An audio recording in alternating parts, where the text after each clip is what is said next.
स्वागत है आप सभी का हमारे एक और नए वीडियो में। जैसे कि आप सभी को पता है एनसीईटी 2026 का जो आपका रिजल्ट्स है वो आउट हो चुका है। ठीक है, कल ही आप सभी का फाइनल आंसर की जो है वो रिलीज़ हुआ था और फाइनल आंसर की आने के बाद आपका रिजल्ट्स जो है वो भी शाम तक आ गया। ठीक है, तो रिजल्ट्स आने के बाद अब आपके पास आपका जो स्कोर कार्ड है, ठीक है, वो आ चुका है।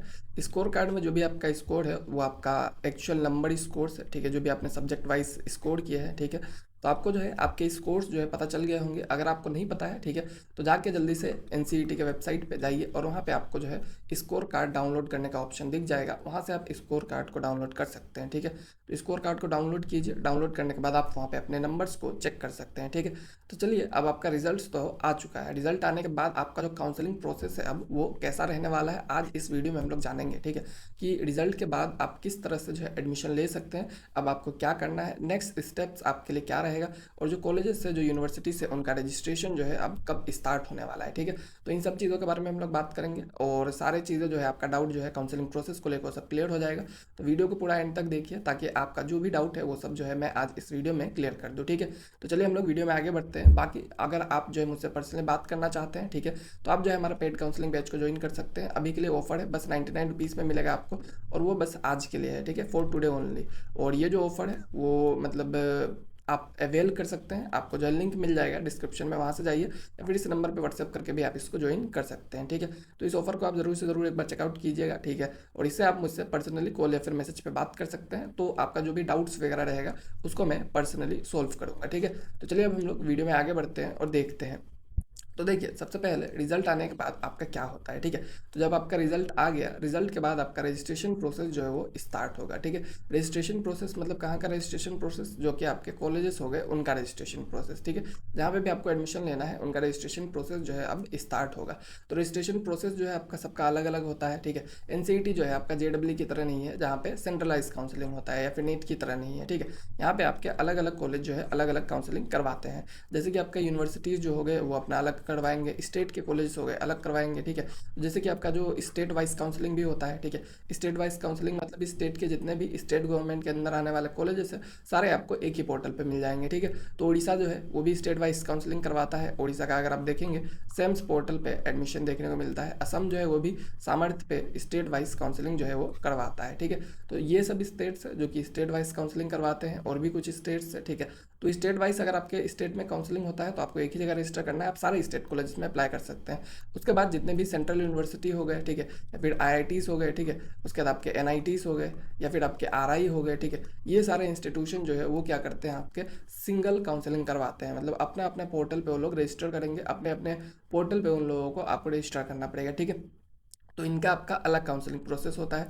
तो सारे जो यूनिवर्सिटी से जैसे आरआई हो गया तो वहाँ पे अगर आपको रजिस्टर करना है तो वहाँ पे आपको फीस देना पड़ेगा कुछ एक। ठीक है, हर आरआई का अलग अलग फीस होगा। ऐसा नहीं है कि आरआई 4-5 है तो आप जो है सभी में एक ही साथ रजिस्टर करेंगे, सबका फीस एक ही जगह होगा, नहीं, सबका अलग अलग फीस होगा। 1000-1200 के आसपास रहता है। ठीक है, तो उसी के आसपास आपको फीस देना पड़ेगा। जो आपके आईआईटी से, एनआईटी से या फिर सेंट्रल यूनिवर्सिटी से कहीं पर भी आपको रजिस्टर करना है, सबका अलग अलग फीस जो है आपको पे करना पड़ेगा। ठीक है, हर यूनिवर्सिटी के रजिस्ट्रेशन पे आपको जो है कुछ कुछ पैसा 200, 400, 500 एक अमाउंट जो है आपको पे करना पड़ेगा। तो इस चीज़ का आपको ध्यान रखना है। ठीक है, कि रजिस्ट्रेशन जहाँ पे भी कीजिए थोड़ा सा सोच समझ के कीजिए। अगर आपको पैसा का थोड़ा सा दिक्कत है तो हर जगह रजिस्टर मत करते रहिए। ठीक है, बिना मतलब में आपका पैसा वेस्ट होगा। और अगर आपको पैसे से कोई दिक्कत नहीं है कि आप चलिए चांस ट्राई करने के लिए कहीं भी रजिस्टर कर सकते हैं, तो ज़रूर से आप जहाँ भी मन करे आप वहाँ पर रजिस्टर कर लीजिएगा। ठीक है, तो रजिस्ट्रेशन होने के बाद क्या होगा, आपका फर्स्ट मेरिट लिस्ट जो है वो आएगा। ठीक है, मेरिट लिस्ट मतलब क्या होता है, किसी भी यूनिवर्सिटी में मान लीजिए 50 सीट से, ठीक है, मान लीजिए मैं आपको आरआई भुवनेश्वर का एग्जांपल बता देता हूँ। वहाँ पे एक सेकेंडरी स्टेज पे आपके पास 50 सीट्स है। तो ये जो 50 सीट्स है, इस 50 सीट्स में आपको एडमिशन लेना है। ठीक है,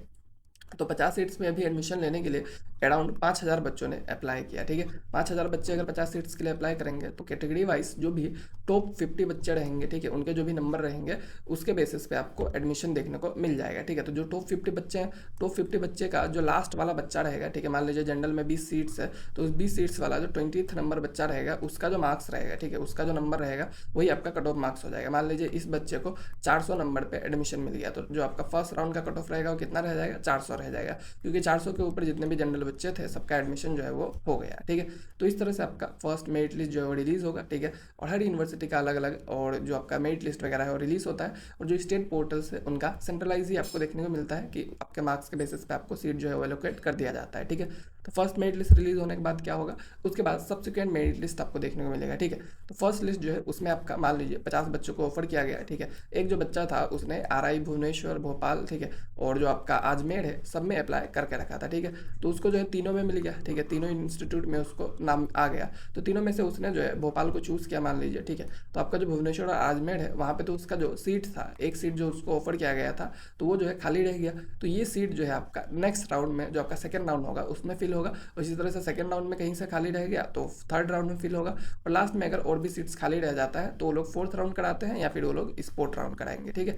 तो इस तरह से आपका जो है अलग अलग आपका राउंड ऑफ काउंसलिंग होता है, ठीक है। एक ही राउंड में सीट्स कभी फिल नहीं होते हैं, ये चीज़ आपको पता होगा, क्योंकि आप भी अप्लाई करेंगे तो आप जो है एक ही जगह पे अप्लाई नहीं करेंगे, एक ही इंस्टीट्यूट में नहीं करेंगे, आप जो है मिनिमम 4 से 5 इंस्टीट्यूट में करेंगे, ठीक है। तो एडमिशन लेकिन आप एक ही में लेंगे, तो जो बाकी 4-5 में आपका नाम आया है वो सीट्स वैकेंट रह जाएंगे, तो इसलिए उसमें नेक्स्ट राउंड ऑफ काउंसलिंग करवाना पड़ता है, ठीक है। तो इस तरह से होगा आपका। बाकी अगर लास्ट में सीट्स किसी भी इंस्टीट्यूट में बचता है तो लोग मॉपअप राउंड या फिर स्पोर्ट राउंड करवाते हैं, ठीक है। अगर सीट्स वैकेंट रह जाते हैं तो, और स्पोर्ट राउंड जो होता है इसमें आपको मिनिमम मार्क्स पे एडमिशन मिल जाता है, ठीक है, मतलब लोएस्ट मार्क्स पे आपको एडमिशन देखने को मिल जाता है, क्योंकि स्पोर्ट राउंड में क्या होता है मोस्ट ऑफ द टाइम ये आपका 90% चांसेस रहता है कि आपका फिजिकल होने वाला है। फिजिकल मतलब कि आपको जाके वहाँ पे एडमिशन लेना पड़ेगा, ठीक है। और जाके एडमिशन लेने में बहुत सारे बच्चे जो है वो नहीं जा पाते हैं या फिर वो लोग नहीं जाना चाहते हैं, ठीक है। तो इसीलिए इसमें आपका सीट्स जो है वो बच जाता है। तो स्पोर्ट राउंड जो है वहाँ पे भी आप जाके एडमिशन ले सकते हैं, ठीक है।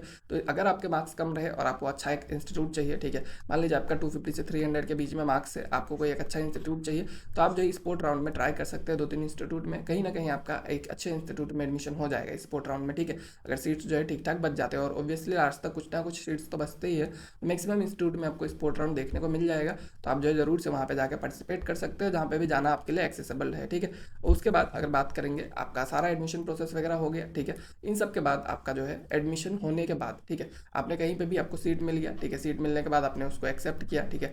एक्सेप्ट करने के बाद आपका फीस वगैरह पेमेंट कर दिया, और उसके बाद अगर वो लोग जो है ऑफलाइन वेरिफिकेशन के लिए, ठीक है, ऑफलाइन डॉक्यूमेंट वेरिफिकेशन के लिए आपको बुलाया, आप गए वहाँ पे, डॉक्यूमेंट वेरिफिकेशन आपका हो गया, तो आपका एडमिशन जो है क्या होता है फाइनल हो जाता है, ठीक है। अब जो है आप उस कॉलेज के या फिर उस यूनिवर्सिटी के स्टूडेंट जो है वो बन जाते हैं, ठीक है। आपका फाइनल वेरिफिकेशन होने के बाद आपका जो है क्लासेस वगैरह सेशन जो है आपका स्टार्ट हो जाएगा, और वो कब से होता है आपका अगस्त से होता है, ठीक है। तो अगस्त से आपको जो है सेशन स्टार्ट देखने को मिल जाएगा, ठीक है। कुछ कॉलेज होते हैं जो कि डिले करते हैं, सितंबर तक लेके जाते हैं, ठीक है, सितंबर में आपका सेशन स्टार्ट करेंगे, तो इस तरह से हो सकता है। बट मैक्सिमम जो भी कॉलेजेस है अगस्त में ही आपको सेशन जो है स्टार्ट करके दे देंगे, मतलब अगस्त से आपको जो है कॉलेज जाना है, अगर हॉस्टल वगैरह मिलता है हॉस्टल में रहिए, कोई अलग रूम में जो है वहाँ पे रहिए, जैसे भी रहिए आप, ठीक है, और वहाँ पे आपका क्लासेस जो है वो स्टार्ट हो जाएगा। तो ये जो है आपका ओवरऑल बेसिक सा एक एडमिशन प्रोसेस था, जिसके थ्रू आपको जो है NCERT के थ्रू एडमिशन मिल जाएगा, ठीक है। बाकी और भी कुछ डाउट रहे तो आप ज़रूर से ज़रूर एक बार जो है हमारा पेड काउंसलिंग को बैच को चेकआउट कीजिए। ऑफर में चल रहा है अभी 199 का जो बैच था आपको अभी 99 में मिल रहा है, 50% डिस्काउंट चल रहा है, जल्दी से जाइए। ऑलरेडी हमारे पास अराउंड 55 से ज़्यादा बच्चे जो है वो जुड़ चुके हैं, ठीक है। आप भी आइए, हम लोग साथ में डिस्कस करेंगे बहुत सारी चीज़ों को, आपके डाउट्स को क्लियर करेंगे, ठीक है। और बहुत ज़्यादा अफोर्डेबल प्राइस है, बहुत सारे लोग जो है मतलब ऐसा झूठ बोल के कि वो लोग कंफर्म एडमिशन दिलवा देंगे, वो लोग जो है 499 1000 इतना चार्ज कर रहे हैं, बट मुझे पता है कि कंफर्म एडमिशन दिलाना जो है वो आपके मार्क्स पे डिपेंड करता है। तो इसलिए मैं बस आपको कॉलेज गाइडेंस प्रोवाइड करूँगा, कहाँ पे अप्लाई करना है नहीं करना है, बाकी जो चीज़ें आपको खुद ही करना है। तो आप जो है मुझसे बात करना चाहते हैं सिंपली, तो आप जो है इसको ज्वाइन कर सकते हैं, ठीक है। Thank you.